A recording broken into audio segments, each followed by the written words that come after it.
మీకుండే ఎటువంటి గ్రహ బాధలైనా గృహ బాధలైనా శాశ్వత పరిష్కారం కోసం సంప్రదించండి Srinivasa Jyothishalaya. Hi viewers, welcome to our channel. ప్రస్తుతం మనతో పాటు దాము బాలాజీ గారు సీనియర్ జర్నలిస్ట్ ఉన్నారు. వారితో ఒకసారి మాట్లాడదాం. సార్ నమస్కారం. సార్, సుప్రీంకోర్టు సునీతకి అంటే వైఎస్ సునీతకి అయితే షాక్ ఇచ్చినట్టుగా చెప్తున్నారు. వివేక హత్య కేసుకు సంబంధించి బెయిల్ రద్దు కోసం అని చెప్పి సుప్రీంకోర్టుకి వెళ్తే అక్కడ ఒక స్టేట్మెంట్ ఇచ్చింది. అది షాకింగ్ గా ఉందని కూడా అంటున్నారు. అసలు సుప్రీంకోర్టులో ఏం జరిగింది, మరి ఏం చెప్పింది సుప్రీంకోర్టు? వివేక హత్య కేసు ప్రజెంట్ కండిషన్ ఎక్కడి వరకు వచ్చింది సార్? మరి తేలే అవకాశం ఏమన్నా ఉందా, తేలకుండానే ముగిసిపోతుందా? ఇది అంటే తేలడమా అనేది ఇప్పుడే తేలలేదు. తేలుతుందా లేదనేది ఇప్పుడు తేలలేదు. అంటే బేసిక్గా ఏంటంటే మార్చి 15, 2019 జరిగింది. ఇది అర్ధరాత్రి తర్వాత జరిగిన హత్య. అంటే 6 ఏళ్ళు అయిపోయింది.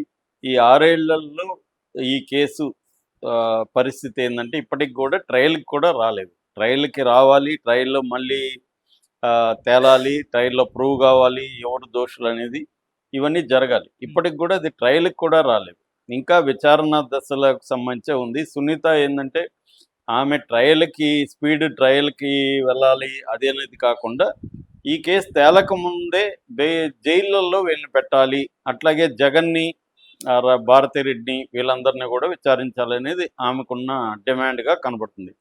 ఎందుకంటే ఇప్పుడు మన లీగల్ సిస్టమ్ ఎలా ఉంటుందంటే, ఒక క్రైమ్ జరిగినప్పుడు అది ఏ రకమైన ఫైనాన్షియల్ క్రైమ్ కావచ్చు, లేకపోతే ఫిజికల్ క్రైమ్ కావచ్చు, ఏ రకమైన క్రైమ్ అయినా ఆ క్రైమ్కి సంబంధించి ఏంటంటే ముందుగా విచారణ, ఇన్వెస్టిగేషన్ ప్రాపర్గా జరగాలి. దాని తర్వాత లీగల్ ప్రాసెస్ ప్రాపర్గా జరగాలి. కోర్టులో ట్రయల్ అనేది ప్రాపర్గా జరిపి కన్విక్షన్ అనేది చేయించాలి. కానీ ఈ ప్రాసెస్ జరగదు. ఈ ప్రాసెస్ జరగకుండా ఈ ప్రాసెస్ ఇస్ ద పనిష్మెంట్ అంటారు. అంటే ఈ ప్రాసెసే ఒక పనిష్మెంట్గా నిందితులకి జైలు శిక్ష పడడం అనేది ఇండియాలో జరుగుతుంది. అందుకనే మన జైళ్ళల్లో దాదాపు 5 లక్షల మంది అటు ఇటుగా జైళ్ళల్లో ఉంటే ఇండియన్ జైల్స్లో, అందులో 77% రిమాండ్ ప్రిజనర్సే. అంటే వాళ్ళు దోషులు లేదా నిర్దోషులు అని తేలని కండిషన్లో ఉన్న వాళ్ళే తప్ప దోషులుగా తేలిన వాళ్ళు ఓన్లీ 23%. అంటే కన్విక్టెడ్ ప్రిజనర్స్ 23% అయితే 77% దోషులుగా తేలని వాళ్ళు, లేకపోతే నిర్దోషులుగా డిక్లేర్ కూడా కాని వాళ్ళే ఉంటారనమాట జైల్లో. అంటే మన లీగల్ ప్రాసెస్లో ఉండే ప్రాబ్లం ఇది. ఎందుకంటే 5 కోట్ల కేసులు పెండింగ్లో ఉన్నాయి అన్ని కోర్టులలో కలిపి. ఒక సుప్రీంకోర్టులోనే 60,000 కేసులు పెండింగ్లో ఉన్నాయి. సో ఇవన్నీ ఎప్పటికీ అవుతాయి? ఎప్పటికీ అవ్వవు ఇవి. ఎందుకంటే నెంబర్ ఆఫ్ కోర్ట్స్ పెంచాలి, ఇన్వెస్టిగేషన్ స్పీడ్గా జరగాలంటే పోలీసుల సిబ్బందిని పెంచాలి. వీటన్నిటి మీద ఇన్వెస్ట్ చేసే పరిస్థితి సెంట్రల్ గవర్నమెంట్కి లేదు. కాబట్టి సఫర్ అయ్యేది బలహీనలు అవుతుంటారు. అది బలహీనలు అంటే సామాజికంగా, ఆర్థికంగానే కాకుండా పొలిటికల్గా కూడా బలహీనలు. అంటే అధికారంలో ఎవరుంటే వాళ్ళు బలవంతుడు, ప్రతిపక్షంలో ఉండేవాళ్ళు పొలిటికల్గా బలం, వాళ్ళకి డబ్బులు ఉంటుంది, సామాజిక పరపతి ఉంటుంది, అన్నీ ఉంటాయి. కానీ పొలిటికల్ వెండెట్టాలో వాళ్ళు అధికారం లేదు. కాబట్టి ఇప్పుడు కేజ్రీవాల్కి అన్నీ ఉన్నాయి, డబ్బు ఉంది, పరపతి ఉంది, అన్నీ ఉన్నాయి. కానీ ఆయన 6 నెలలు జైల్లో ఉండొచ్చాడు. సో వాళ్ళ ఉప ముఖ్యమంత్రి 1.5 year జైల్లో ఉన్నాడు. సో అలా ఇప్పుడు జగన్కి అన్నీ లేవు, ఆయన ఎందుకు 16 నెలలు జైల్లో ఉన్నాడు? చంద్రబాబుకి అన్నీ లేవు, ఆయన ఎందుకు 53 రోజులు జైల్లో ఉన్నాడు? అంటే పొలిటికలీ వీక్ వీళ్ళు. సో ఇలాగా సామాజికంగా, ఆర్థికంగా, పొలిటికల్గా వీక్గా ఉన్న వాళ్ళే జైళ్ళల్లో ఉంటారు. ఏది ప్రాసెస్లోనే శిక్ష పడకుండా. సో అదే దీనికి వర్తిస్తుంది. ఇదేంటంటే దురదృష్టవశాత్తు వివేకానంద రెడ్డి హత్య అనేది పొలిటికల్గా, లీగల్గా 2 ఆస్పెక్ట్లో మనం చూస్తే, పొలిటికల్గా దీన్ని 2 పార్టీలు కూడా తనకు అనుకూలంగా ఉపయోగించుకోవాలని ట్రై చేశాయి. ఫస్ట్ జగన్ ట్రై చేశాడు.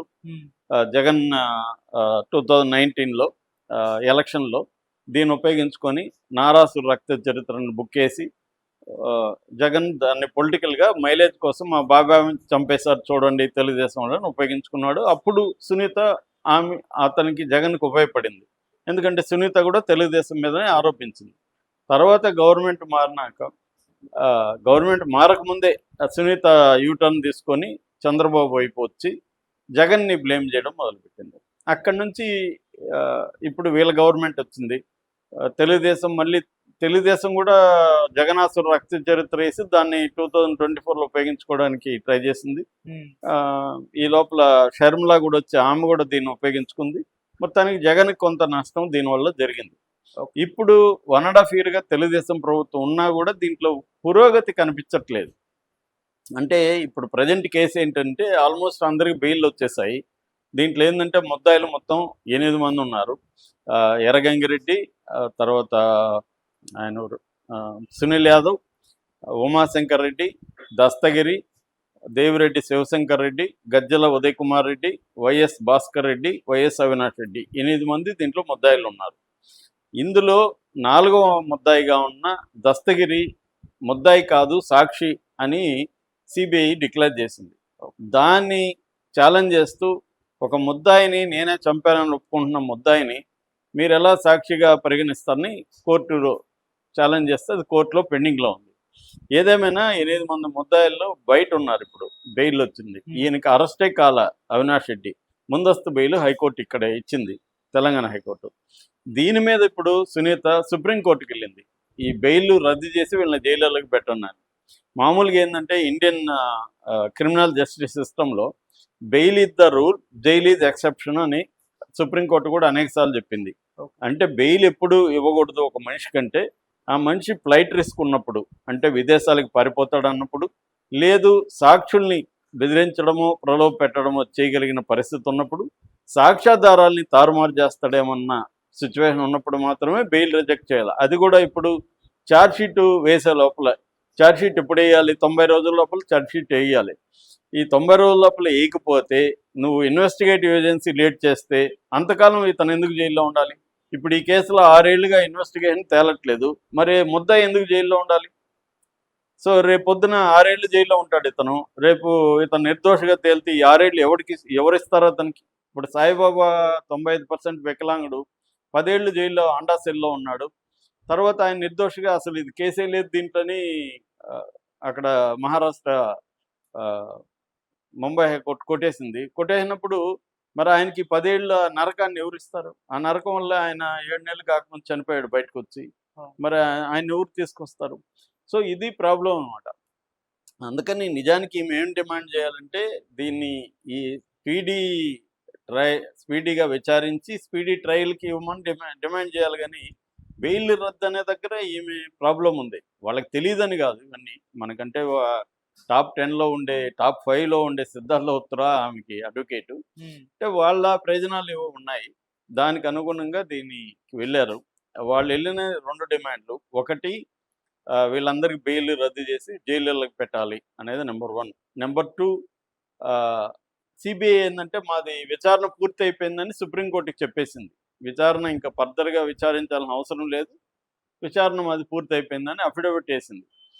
ఈమె ఏం చెప్తుందంటే ఏం వాదన, ఇంకా విచారణ ఉంది, ఎందుకంటే దీంట్లో సూత్రధారులు ఉన్నారు, ఆ సూత్రధారులను కూడా విచారించాలి. ఇప్పటి వరకు పాత్రధారులే వీళ్ళు, సూత్రధారులను విచారించాలి. అంటే జనరల్గా జగన్ కావచ్చు, భారతిరెడ్డి కావచ్చు, మిగతా బ్యాచ్ అనేది ఆమె ఆర్గ్యుమెంటు. ఇప్పుడు దీని మీద సుప్రీంకోర్టు సిబిఐని అడిగింది మీరు ఫర్దర్గా ఏమైనా విచారిస్తారని. మళ్ళీ సుప్రీంకోర్టు యూటర్న్ తీసుకొని ఫర్దర్గా మేము విచారిస్తాము మీరు ఆదేశిస్తే అని చెప్పింది.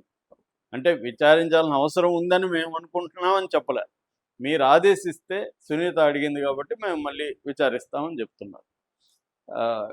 అప్పుడు సుప్రీంకోర్టు ద్విసభ్య ధర్మాసనం justice MM Suresh, justice Satish Chandra Sharma నిన్న ఒక తీర్పు ఇచ్చారు. అదేంటంటే సునీతకి చెప్పారు, అమ్మ మేము బెయిల్ రద్దు చేయము, మేము సిబిఐని విచారణకు ఆదేశించాం, ఎందుకంటే ఈ కేసు పూర్వపరాలంతా మేము ఇక్కడ చర్చించలేము, కాబట్టి మీరు ట్రయల్ కోర్టుకి వెళ్ళండి, అంటే హైకోర్టుకి వెళ్ళి అక్కడే మళ్ళీ పిటిషన్ వేసుకోండి. దీనికి మీకు 2 వారాలు టైం ఇస్తున్నారు, 2 వారాల్లో మీరు హైకోర్టుకి వేసుకోండి. హైకోర్టుకు కూడా టైం ఇచ్చారు. హైకోర్టు 4 వారాల్లో దీని మీద విచారించి ఒక నిర్ణయం ప్రకటించాలి. అంటే బెయిల్ రద్దు చేస్తారా, లేకపోతే ప్లస్ మళ్ళీ సిబిఐని విచారించమని ఆదేశిస్తారా అనేది అక్కడ ట్రయల్ కోర్టు 4 వారాల్లో ఏదో ఒకటి డిసైడ్ చేయాలి. సో దాని తర్వాత సుప్రీంకోర్టుకి 3 నెలల తర్వాత వాయిదా వేసేసారు. అంటే ఇవన్నీ అయినాక మళ్ళీ ఏమన్నా ఉంటే మళ్ళీ రండి 3 నెలల తర్వాత. అనేది 3 నెలల తర్వాత ఇచ్చేశారు. ఇది ఒక రకంగా ఆమెకి షాక్ అనే చెప్పాలి. ఎందుకంటే హైకోర్టు మీద కదా ఆమె వెళ్ళింది సుప్రీంకోర్టు. సో హైకోర్టు ఎందుకు రద్దు చేస్తుంది? హైకోర్టు బెయిల్ ఇచ్చింది. ఇప్పుడు రద్దు చేయడానికి ఏమన్నా కొత్తగా ఉండాలి కదా, వాళ్ళు ఏమో బెదిరిస్తున్నారు, అవన్నీ కూడా వీళ్ళు చెప్పారు. అవినాష్ రెడ్డి బెదిరిస్తున్నాడు. తర్వాత ఇందులో 5వ ముద్దాయిగా ఉండే దేవిరెడ్డి శివశంకర్ రెడ్డి కొడుకు డాక్టర్ చైతన్యారెడ్డి కడప జైల్లో ఇతను సాక్షిగా ఉంటున్న దస్తగిరిని బెదిరించాడు, దాని మీద కేసు కూడా నమోదైంది, ఇవన్నీ కూడా చెప్పారు. అట్లాగే స్టేట్ గవర్నమెంట్ తరపున అడ్వకేట్ కూడా సుప్రీంకోర్టులో వీళ్ళ వాదనని సపోర్ట్ చేశారు. కానీ సుప్రీంకోర్టు అయితే మళ్ళీ బాల్ని హైకోర్టుకే ఇచ్చేసింది. హైకోర్టు ఏం చెప్తుందనేది చూడాలి. ఏదేమైనా తాత్కాలికంగా సునీతారెడ్డికి షాక్ అని చెప్పకపోయినా ఒక అప్సెట్ కలిగించే విషయంగా మనం చెప్పుకోవచ్చు. Okay sir, thank you sir.